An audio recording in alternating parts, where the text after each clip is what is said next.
Okay, how to how to name acids. So when you're naming acids, be mindful that it's hydrogen.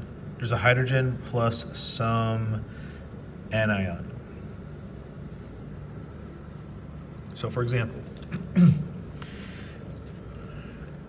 let's say you have something that ends in "ide," like fluoride, cyanide, bromide, whatever.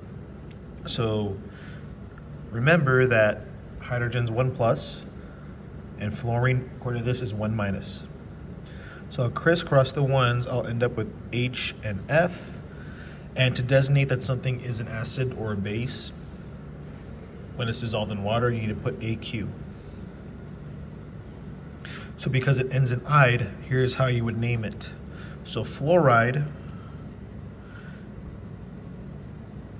you end up making it hydrofluoric acid.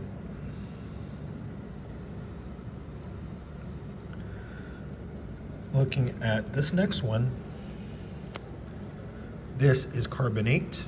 So crisscrossing with an H for the hydrogen.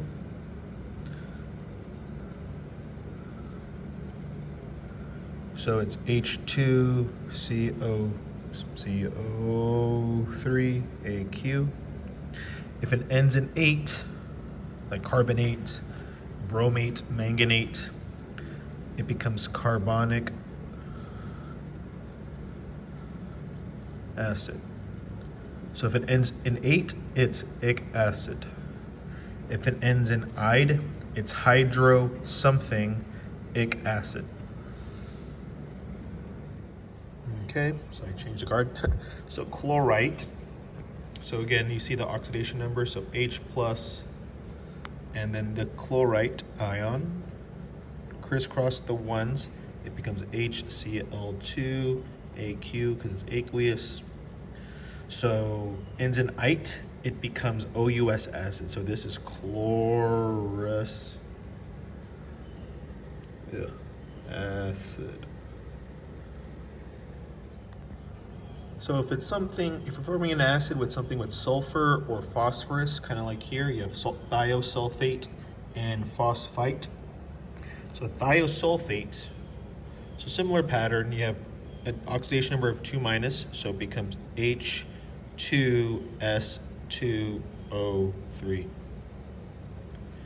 If you have sulfate like this, or sulfite, or sulfide, I guess, you have to kind of add a few more letters to make it correct. So this becomes thiosulfuric acid. Oops.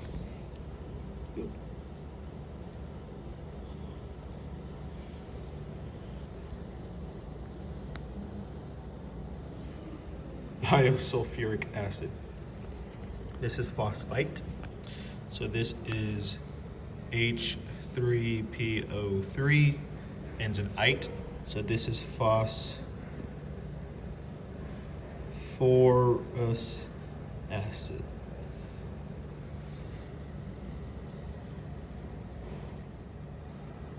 So we're naming bases, so we're going to use a couple of cations. So for our class in pre-AP, we're just going to deal with strong bases. So they're going to form hydroxide groups. Or they're going to have hydroxide groups, and form hydroxide ions when dissolved in water. So how to do this? So you just, kind of like before with polyatomic ions, so you're going to have a cation and some hydroxide group.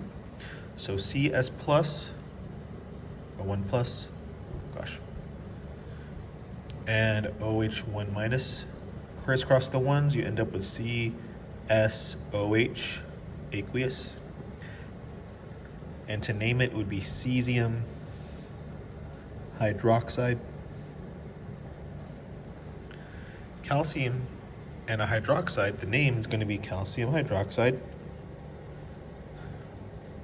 So no prefixes with these names, unless it's part of the actual name, like dichromate, like that.